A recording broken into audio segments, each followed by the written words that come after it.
subscribe button so you never miss another episode, because my goal is to help you create the life that you love and live every single day. Today, we're diving into something that'll completely change how you see discipline. Because here's the truth, your brain isn't wired to like discipline. But what if I told you that you can literally key your brain chemistry to crave it? Yeah, you heard that right. Let's get into it.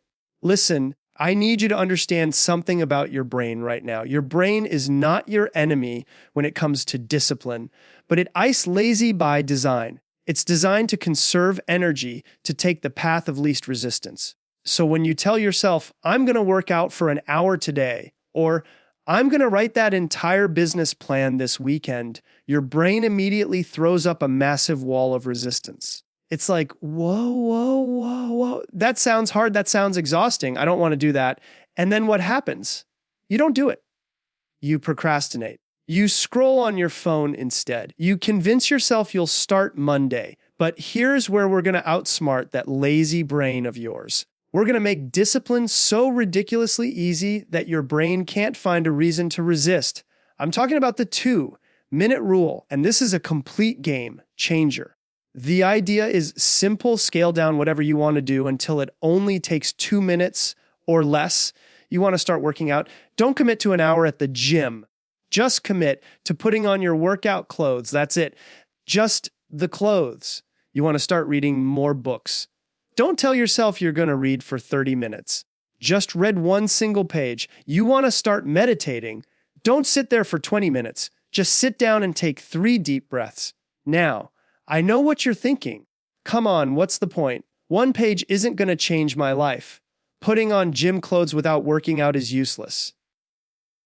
But that's where you're missing the entire point. This isn't about the immediate result. This is about identity. This is about becoming the TYPE of person who shows up. Because here's the truth. Most people never start because the task feels too big. But once you put on those gym shoes, you know what usually happens. You end up working out. Once you read that 1 page, you usually keep reading. But even if you don't, even if you literally just put on your shoes and take them off, you've still won. You've still shown up. You've still reinforced the identity of someone who follows through. And let me tell you something about identity. It is everything. You don't rise to the level of your goals. You fall to the level of your identity. If you see yourself as someone who's lazy, undisciplined, someone who quits, guess what? That's exactly who you'll be. But if you start seeing yourself as someone who shows up, someone who keeps their promises to themselves, even in the smallest ways, that person will eventually achieve massive things. Because discipline isn't built in one massive, heroic effort. It's built in tiny, seemingly insignificant moments repeated over and over and over again. Your brain wants proof that you're serious. So give it proof. Not with some big declaration, not with some New Year's resolution that you'll quit in 3 weeks. Give it proof with 2 minutes of action, then 2 more tomorrow, then 2 more the day after that. Before you know it, those 2 minutes become 5, then 10, then you're not even counting anymore because it's just who you are now. Make it so easy you can't say no, and watch how everything changes. Now, let me show you how to take this to the next level, because once you've made discipline easy, we need to make it automatic. And the way we do that is by piggybacking on the things you're already doing without thinking. See, your brain is a pattern recognition machine. It loves routines. It loves automation. Think about it. You don't have to remind yourself to brush your teeth, right? You don't have to psych yourself up to make your morning coffee. You just do it. It's automatic. And we're going to use that to our advantage. This is called habit stacking, and it's one of the most powerful techniques I've ever used in my own life.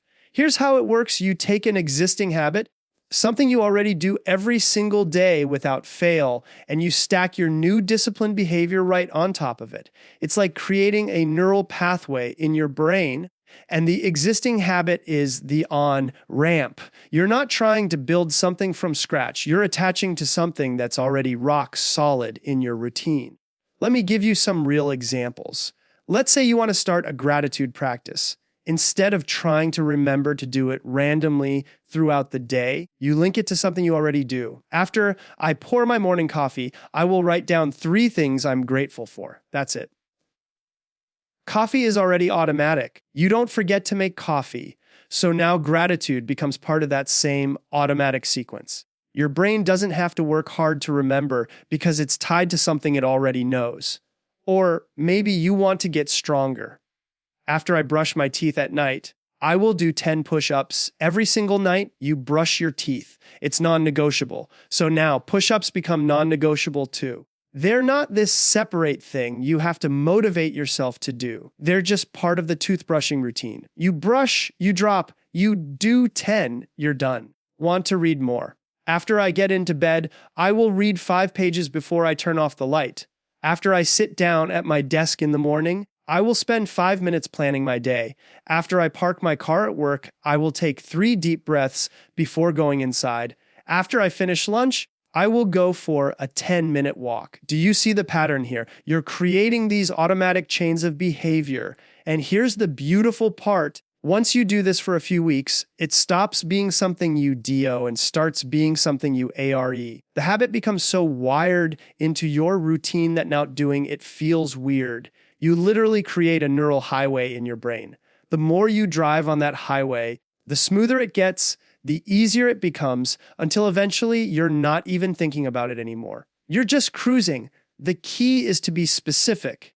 Don't just say, I'll meditate in the morning. That's too vague. Say, after I pour my coffee, before I check my phone, I will meditate for 2 minutes. Make it crystal clear. Make it attached to something bulletproof in your routine, because willpower runs out, motivation fades, but routines run on autopilot. Stack your habits and watch discipline become effortless. But here's where the real transformation happens, and this is the piece that most people completely miss. You can trick your brain with dopamine, you can make things easy, you can stack your habits, but if you don't change the story you're telling yourself about discipline, none of it sticks. Because here's the truth: most people see discipline as punishment. They see it as restriction. They see it as giving something up. And your brain will consistently do something it believes is taking away your freedom. So we've got to flip the script entirely. We've got to reframe the whole narrative. Because discipline isn't a prison. Discipline is the KUI to the prison. Discipline is what sets you free. Think about it. Financial discipline, saving money, investing, living below your means. That's not restriction. That's freedom. That's the freedom to quit a job that's killing your soul. That's the freedom to take a year off and travel. That's the freedom to never worry about an emergency expense again. That's freedom. Physical discipline, working out, eating right, taking care of your body, that's not punishment. That's the freedom to keep up with your kids or your grandkids one day. That's the freedom to hike that mountain you've always wanted to climb. That's the freedom from being controlled by cravings and addictions. That's the freedom to feel confident when you look in the mirror. Mental and emotional discipline, meditation, journaling, therapy, personal development, that's not boring self-help nonsense. That's the freedom from anxiety. That's the freedom from living in the past. That's the freedom from that critical voice in your head that tells you you're not good enough. Every single act of discipline today is an investment in the freedom of your future self. But most people never see it that way. They say, I have to go to the gym. I have to wake up early. I have to work on my business. And when you use that language, your brain hears obligation. It hears force. It resists. But what if you change just one word? What if you said, I jetty to work out today. I jetty to wake up early and work on my dreams while everyone else is asleep. I jetty to invest in my future. I jetty to become the person I've always wanted to be. That shift in language might seem small, but it's everything. Because your brain believes the stories you tell it. If you tell it that discipline is hard, that it's sacrifice, that it's you giving things up, that's exactly how it'll feel. But if you tell it that discipline is your superpower, that it's your investment account for future freedom, that every discipline choice is you choosing your future over your present, suddenly it doesn't feel like sacrifice anymore. It feels like self-love. It feels like self-respect. You're not depriving yourself of anything. You're honoring the future version of yourself who's living the life you dream about right now. Every time you choose discipline, you're voting for that person. You're saying, I believe in you, future me. I'm going to make choices today that set you up to win. Discipline isn't what you give up, it's what you gain. Tell yourself a better story. All right, so let's bring this all together. You now have the blueprint to literally rewire your brain to crave discipline instead of resist it. You understand that your brain's dopamine system can work for you, not against you. You just got to celebrate the small wins and train it to love the process. You know how to make discipline so easy that saying no becomes harder than saying yes. You've learned how to stack your new habits on top of what you're already doing automatically, so willpower becomes irrelevant. And most importantly, you've reframed the entire story. Discipline isn't your enemy, it's your greatest ally. It's not restriction, it's freedom. But here's the thing, none of this matters if you don't start. Not tomorrow, not Monday, not when you feel ready. Today, right now.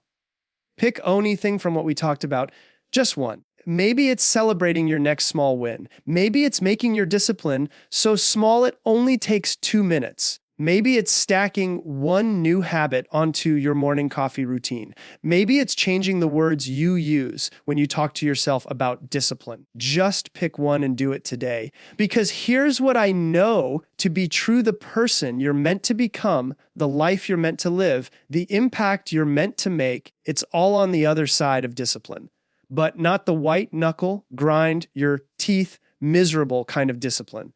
The kind of discipline that feels natural. The kind that becomes part of who you are. The kind that eventually doesn't even feel like discipline anymore because it's just how you operate. Your brain is incredibly powerful and it can work with you or against you.